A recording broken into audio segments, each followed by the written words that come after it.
Hey YouTube, today we're going to be going over these handgun rounds. They're rat shot, snake shot, made by CCI. Um, some people will use this as a first round in their self-protection, self-defense in their handgun. And you know, theory is to put the sting on and then follow up with something real. There's things about this bird shot, rat shot, whatever you want to call it, that you have to know. I mean, you might want to try it out with your gun. Case in point, your gun is typically designed to shoot a lead projectile, something a little more solid. So if your spring is strong, it may not cycle, and your gun just may not cycle round. So, and also with the 40s, this is what the 40 looks like, and this is what the spent shell looks like, and it will get jammed in your gun. These 40s, I'm not sure if there's a 40 semi-auto that will actually shoot these. I'm sure there is, but I don't know of it.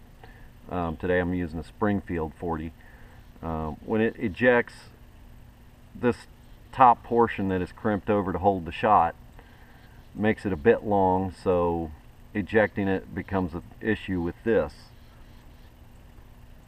And in the case of the 9mm, they kind of look like a pill, and all that will be gone. The blue part will be gone, and you have just a regular sized spent casing, and you're gonna have a little more luck ejecting this kind than this kind. So if you plan on using this, I would not recommend it for self-defense. I don't know that I would recommend it for pretty much anything. I figure maybe if you left town in a bug out situation and you needed to acquire some food, it might be okay for squirrel if you can get in close range. If you've squirrel hunted or deer hunted, you'll know that if you sit still under a tree with a nest in it, that they will practically crawl in your lap. So it's possible, but it's size 12 bird shot, so whether it's ethical, I don't know. I mean, if you're in a desperate situation and you need to acquire food and all you have is a shotgun, a handgun, this might be worth giving a try in that sort of situation. But other than that, you know, people will just use them for shooting snakes. I like snakes. If you're that afraid of a snake, you just get you some snake boots and go with that. So what we're going to do is go ahead and give it a few tests with I've got three handguns here that I'm going to test them on, so stick around for that. Okay, first up is the Taurus Millennium PT 140. Got it loaded with one round of bird shot. I'm standing about 8 feet from the target, and I had a little trouble even getting it to chamber correctly, but so that's obviously going to be an issue, and I fully expect that it will jam.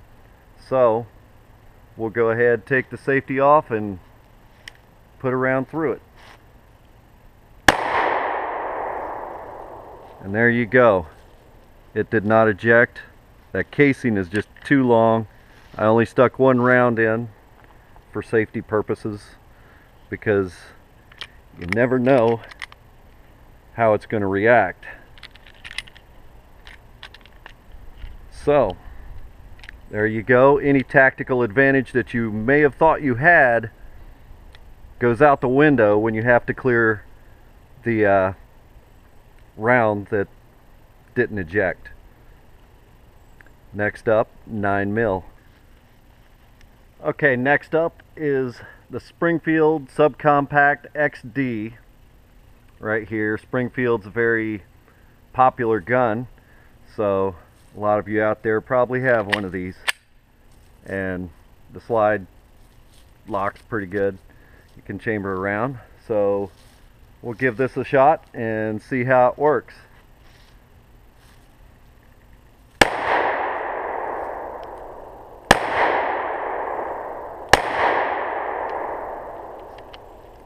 And those all cycled, and interestingly enough, the person that shot it before me, it would jam. So if you don't hold it steady like I was telling you, with a good grip, if you limp wrist it, it's going to jam. So you got to try this stuff. I wouldn't stake my life on it, but that's a judgment call, up to you. So on to the next one.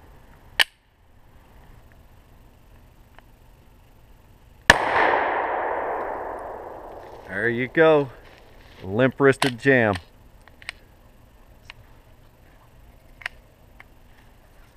Okay, now we're going to try the CZ75. It's a standard issue police carry from the ex-Soviet bloc. Commie gun, as my buddy likes to call them. So anyway, we're going to go ahead and give this a try with the bird shot and see how she does. Uh-oh. You sure there was one in there?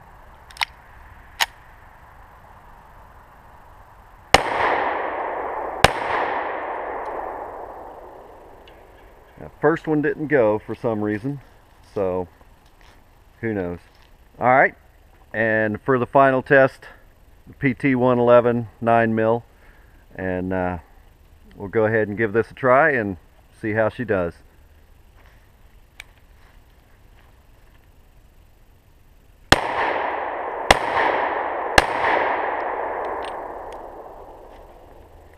I knew that one would work.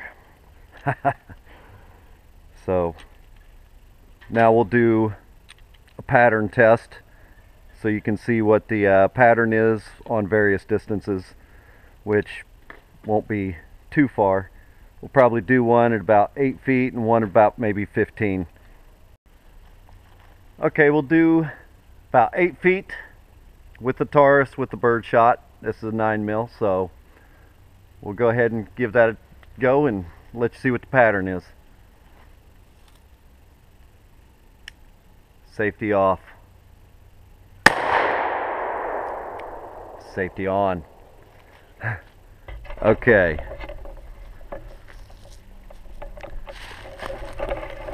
On a paper plate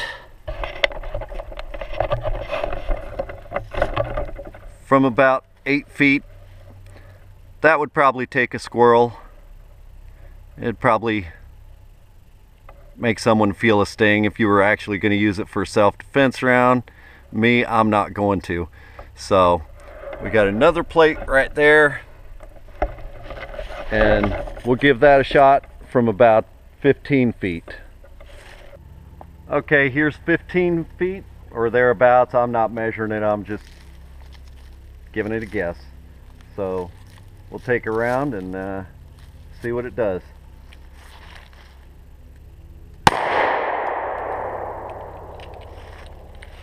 Okay, let's go take a look.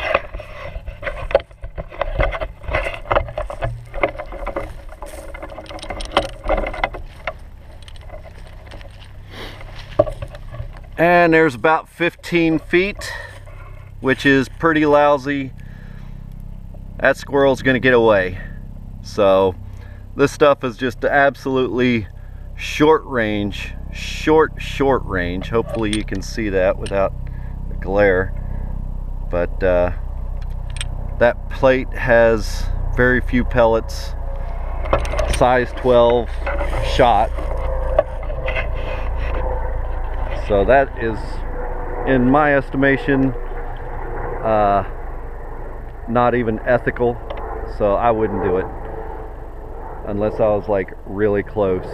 So hopefully you found this educational, and you know, definitely shows something about this mystery round that some people may have and never tested. So stick around. We're going to do some more, well, we're going to test some personal defense rounds that are lead free in my next video. So like and subscribe, and you can share it if you want. Thanks for watching.